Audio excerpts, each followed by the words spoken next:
Hi, I'm Kim from Now. And I'm Tina from Now, and today we're going to be making romantic bath bombs. It's a great idea for a Valentine's Day gift. What you're going to want to do is in a two-part system. So first things first, you're going to want to mix your dry ingredients. So you're going to take 1 cup of baking soda, half a cup of citric acid, and a half a cup of cornstarch, and mix those together with a dried flower or herb of your choice. Today we're using dried rose petals.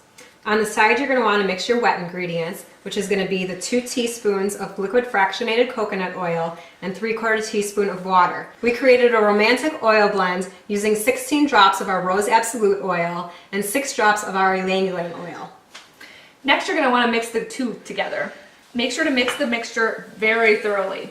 You want the mixture to have a consistency like moist, fine sand when you squeeze your hand together. If it crumbles too easily, then use a spray bottle to spritz water a little at a time until you get your desired consistency. We put some rose petals down first just for a little hint of rose, and then we're going to add these into our molds.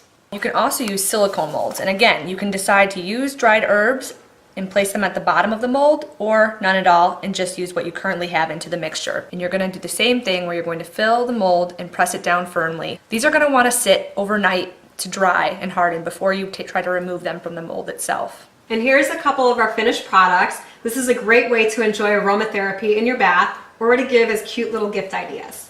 For more recipe ideas, visit us at nowfoods.com/nowsolutions.